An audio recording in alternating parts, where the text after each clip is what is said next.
Hello, everybody, and welcome to our House of League predictions episode. It's Magic Weekend this week. We can't wait. Back up on the tune for a few drinks and I don't know, maybe taking a little bit of rugby. Can we fit the rugby in? You are not. I'm putting you on a drinking ban after last time. Drinking ban.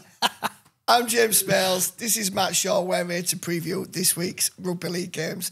As we said, Magic Weekend. Before we get on to that, there's always all this debate about predictions and who did what last week.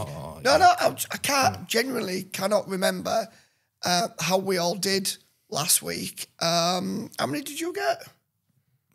If you can't remember, I got 6 out of 6. Did you? I think you got 4. Somebody got 6. I can't remember who it was. I nearly got Leeds right. Right. It's like Leeds nearly won everybody. Let's maybe give them a point for nearly I was a long way off on Saints. Even me, what is going on? I told you. I said the words were, in Burgess we trust. He's got a plan. It didn't work last week. It'll work this week. There's a reason. There's a method to the madness. Stick with it. More importantly, before we get going on this, we actually need to arrange a meeting point for anyone who wants to come have a drink with us in Newcastle this weekend. Yeah, okay. I'm up for that. Pop World. Pop World. 7 o'clock. Not Pop. 7 o'clock till late. I think what we can safely say is we'll probably be down the big market on Friday night from probably from 8 o'clock onwards. The Saturday night less so because someone's crazily arranged the fixtures so we don't even get going till 3 o'clock on the Saturday afternoon. They're also being incredibly ambitious with the kickoff times because how long all these games are taking at the minute with Captain's Challenge and videos refs.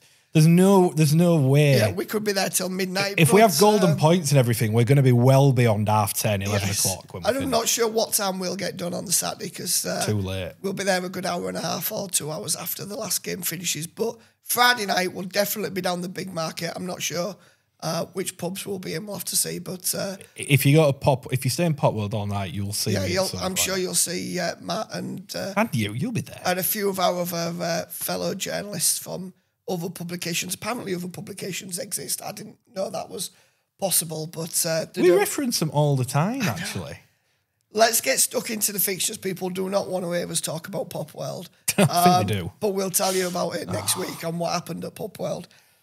Let's go in order of the games. So let's start with what I think is actually probably going to be the best game of the entire weekend, and that's the opening game, which is Leigh Leopards against Catalans Dragons. And I say that for a couple of reasons. One, because they're both in good form. Leigh especially playing some really good rugby league at the minute. But we quite often see the opening game being an absolute cracker as well. The sun will be out, 3 o'clock. Nobody's been on the pitch yet. It's like a carpet. Everything's looking great. I thought you were going to say something else. Just the optimism for the season. Get your head on. I really like the look of this game. I like the matchup. I like the fact that the Dragons have started to just get a little something, momentum going a little bit about themselves. They've still been a bit patchy at times, but I can see the progression there as well. Both have been patchy. Both are playing well, but both having wobbles, aren't they? Yeah, but at this stage of the season, that's fine. Yeah, of course it is. But it just makes for an entertaining game. It does. It does. And I think quite an important game for both teams, really, because Catalan, as you say, have started winning a few games. They probably need to knock off a game like this. Yeah. Just to throw themselves right back in the fold. Leigh win, and they can just start making sure they're quite comfortable in the top 6. Yeah. I like Leigh. I like what they're doing. I think they've got a good team. As the Catalan, tipping this is hard.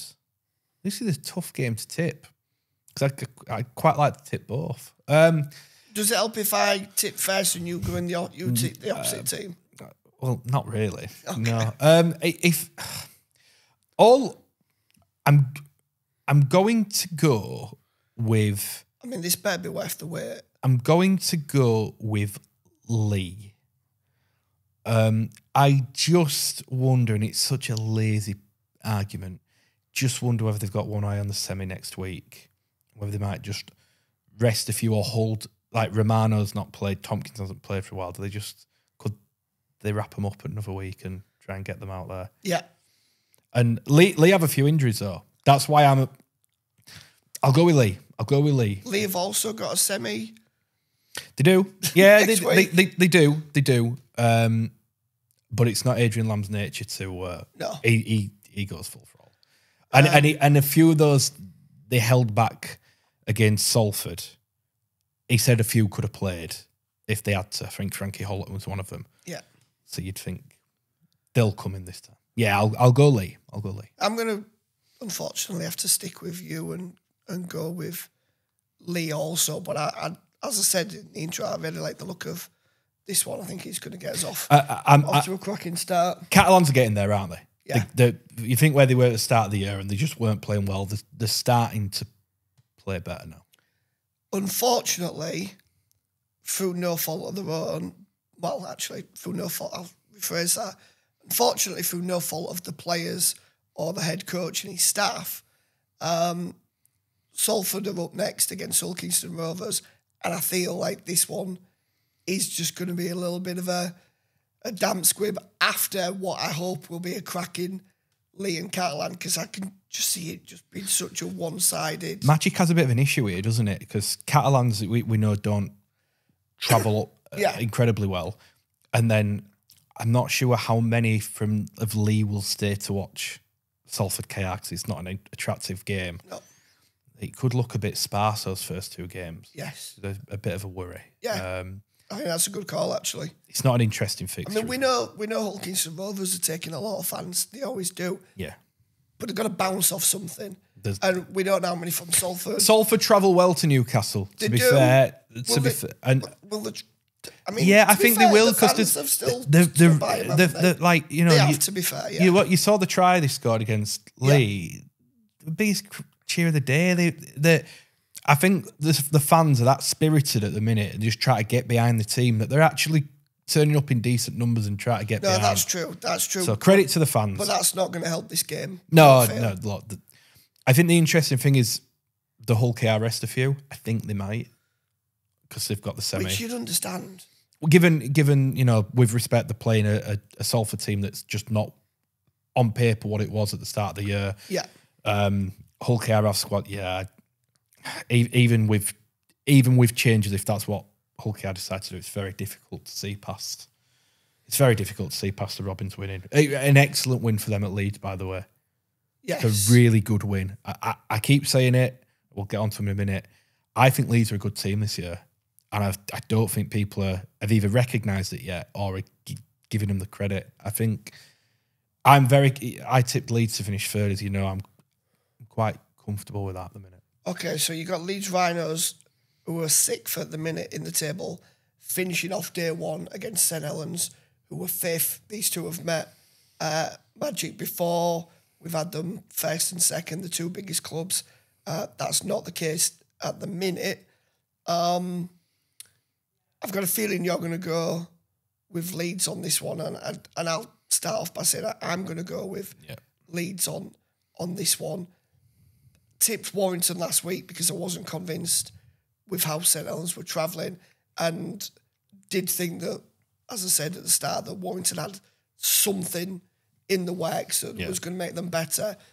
But the big part of me tipping Warrington was I was just so unconvinced of what's going on at St Helens at the minute, and particularly in the pivots and that spine through the middle. Still not convinced, and I do think Leeds have a better side at the minute. However, what I will say, I'm probably one of those people that you said I don't think I'm giving Leeds credit, and I don't want to give them that full credit because I'm still to be convinced. I still think I still don't know what I'm going to get when I watch Leeds. That's fair. Every week. They've put some poor performances in this year. I think if they can find a level of consistency, then I think your top three call is probably a good shout. I want to see that. Yeah, that's fair. And the only way they can do that is performing. For it, I just think, barring Catalan, where that was one of the worst games I've ever seen. They lost to Warrington with a better team, if I'm honest. Yeah. You could argue they were a better team against Hull KR. Now, then you go, they didn't see the games out. They didn't. I think they will start seeing those games out eventually. I think you might have said it last week, but is it something a little bit about the style of play at Leeds that's maybe not making them talked about as much? It's not as... It's not Rowan Smith flashy, but that didn't win you titles. Yeah, that's my point. Is it's not not just Rowan Smith, but even some predecessors where it was, all action. Who knows what's coming next from Leeds? I nearly said Leeds United, from Leeds Rhinos. It's not that, is it? No. But like you said, it wasn't working that style for Rowan Smith. No. If Brad Arthur can settle on a combination that's going to win. You've got, I just think, they could have Brodycroft, Andy Ackers, Cam Smith back. Yeah. And then suddenly that's a strong-looking team. And you find that with your man of steel, Jake Connor. He was really good again on... Really good again, Friday. Yeah. Yeah, really good.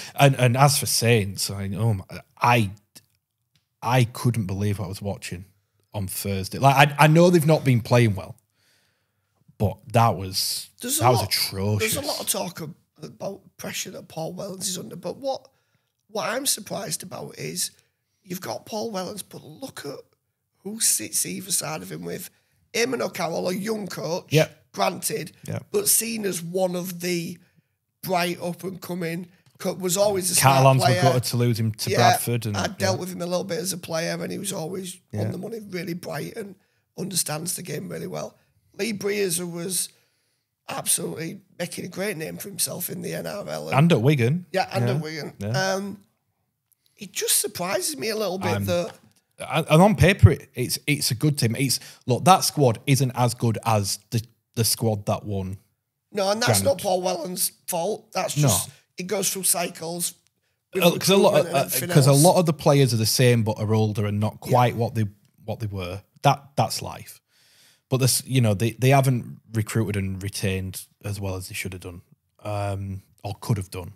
It's hard with salary cap. By the by, they just look an absolute mess. Defensively, they are all over the shop. They're defending in triangles, just completely out of sync, panicked. I think they've been stubborn with the way they're trying to defend. When the trademark of that great Saints team of a few years ago was the line speed, wasn't it? They spooked everyone. That's not there now. For whatever reason, part of that could be because they're making too many errors, don't have the energy to do it. The older players, it can be a few things. But they're still trying to defend on the edges like they've got that line speed, because teams would then move the ball wide to try and get away from the line speed, and then everyone would jam in. But because that's not as high, the line speed isn't as high. When it's moved wide, when they jam, the players have more time, and they're just playing round Saints all the time. They're getting played around and around and around. They're in a real, real mess. And you back them to get better. They have to get better than that. But I can't see them improving enough to beat Leeds on Saturday. I agree. They were so poor on that was as bad as I remember Saints playing since the Kieran Cunningham days, to be honest. I just hope for the viewers, for those that are in the stadium and for those, so it's going to be prime time Saturday night when that one kicks off. I just hope we get a really good competitive game. I can't see St Helens winning it. No. But I'd like it to be competitive. Leeds are in tight games, so it should be tight on the scoreboard, because Leeds, that's the one thing, barring, can't really count against Huddersfield, Salford and Castleford because they've been so far off. Everyone else they've been in close contests with. They've never blown any of the other teams away, but they've never been blown away themselves. So I would expect it to be a relatively tight game on the scoreboard. Let's get stuck into day 2. So Sunday morning comes around, you're nursing a stinking hangover from your Saturday night. We won't be going out Saturday night. It's not possible. No, it'll be a bit too late. It might just be a beer in the hotel. Before Sunday, we get stuck into Sunday. Huddersfield Giants against Hull FC. For the neutral, doesn't look that appealing. Either if you're Hull FC, no disrespect. When you say it doesn't look appealing, it isn't appealing. Well, it's not appealing. But if you're Hull FC, and all due respect to Huddersfield Giants, you're probably rubbing your hands together at the minute because on the back of successive defeats, albeit to first and second in the table, but on the back still of successive defeats, a great chance to just get a little bit of momentum going again because they were doing really well up until Easter and they knocked out the cup by Hull KR, fine. But they played all right against KR. They played all right. They played fairly well. In both games, they did all right. Well, the second game with the sending off, they did really well. They did pretty and well. they could take a lot of encouragement from it. And they had some moments against Wigan as well. Ultimately, Wigan are a better team than them. Wigan are class, are they? And Wigan prevailed. It's by far, is it, Panic Stations, AORL FC, they're sitting fourth in the table. Magic Weekend, everybody would have snapped your hands off. Look. But it's a chance to just get up and running and winning get some again. confidence before a week off. Yes. You're right. Look, Huddersfield might have Adam Clune back, which will make a big difference because they don't have an organiser without Adam Clune. They don't have one in the squad. Not they've got some young halfbacks who have talent, they're just not ready yet. Adam Clune can be the organiser. That would help them, but they're not going to beat Hull. They're not going to beat Hull. I think Hull have been good. I think, look, if you were to assess Hull's outings against Hull KR and Wigan, I would say it proves how much they've improved. I do really think that even though they've lost the games and on the scoreboard fairly comfortably, but I think it does also show they're not quite top 2 level, that's not a criticism, if we'd have been saying we were you'd be crazy. Yeah. So they're in that mix with the rest, aren't they? For the playoff games. If you're going to make the playoffs this year, you have to knock these games off against Salford and Huddersfield and Castleford, really. You need to knock them off every time they come if you're going to make the playoffs. So it's an important game for Hull in that extent, but you're right, I think just after a tough run of fixtures, a chance to get a bit of feel good. Because they played Warrington in the middle of that as well, don't forget, and won. Yes. And they keep winning away from home. So They do. Huddersfield have actually got, we'll have to update the story, but going into last year's Magic Weekend, and I can't remember results, but they picked up more points at Magic Weekend. They had the best record at Magic Weekend. Yeah. Than all the clubs. Castleford, also the second best record going into last year. Salford and Wakefield, the two worst, and Hull, not brilliant record, but they played a lot of derby games and they can go either way.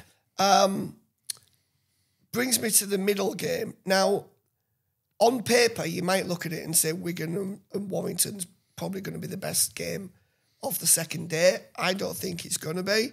I'm sticking with my good friends at Wakefield Trinity, which we'll come to shortly. No, I don't. I see this one. I think we're just going to get a repeat of Vegas. I just think we're going to go and run through them. Well, no Sneed, no Williams, no Ashton. No chance. I mean, clip that up and we'll all look idiots when... It's hard. It's hard. When Warrington win. Warrington were good on Thursday, Yes. admittedly against a very poor St Helens. But they were good. Let's give them that. They were, but they're missing... Yeah, such there's key two. players I There's just don't two. see. Yeah, I agree with you. Yeah. I agree with you. I think if you're going to beat Wigan, you've got to be at your best. And I think with the players, well, when you've got your two halfbacks out, you can't be at your best. No. So I really struggle to see them beating Wigan. Which is why I think, and maybe not for quality reasons, but finishing the day with a Cass-Wakey derby. I think it could be a cracker. Look, Could be a cracker. Cass have got reinforcements.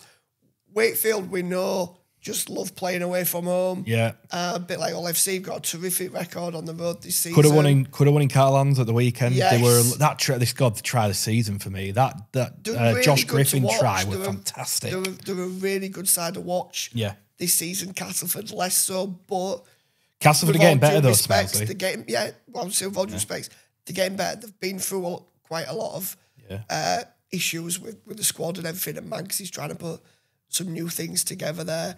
They're recruiting. I presume Atkins going to come in and play. If he gets in the team this week, don't know where he plays. Got Texai at fullback who had a good game. Rimbu played hooker and was really good. Assy and Milnes played well in the halves. Where does he slot in? surely carry him on the bench. Yeah, I think he goes on the bench because Rimbu played 80. Yeah. And I don't think they'll play Rimbu. You carry him on the 80. bench. He can come in and spell him, but also you pick up an injury to any of your other pivots. The other thing is Rimbu is excellent in attack, but he's not the best in defence. Against Huddersfield, where you're probably going to be on the front foot, you can. So I think and Atkin will graft for you. He'll end up being interchange joker, I think. Yeah. But or starting Hooker that going, but anyway. It could be. For me, it could, and it probably will be the best game on the second day. And let's hope so. Let's hope we finish with a bang. Yeah. I think we will. Castleford have been way better the last 2 games. So who are you going with? I'm still going to go Wakefield, but I think it'll be another close game. I think they get Truman back this week.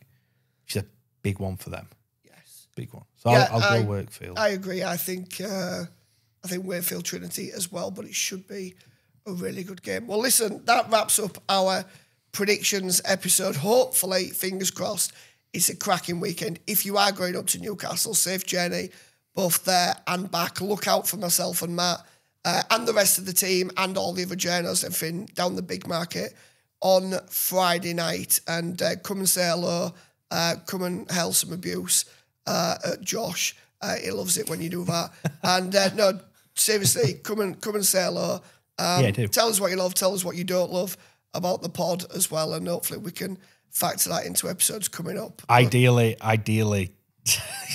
you say that, you'll be disappeared next week now. Yeah. Don't worry, there's plans in place to replace me. I won't be here forever. I feel tight now. No, that's fine. But for now, thanks for being with us, and we'll speak to you all soon.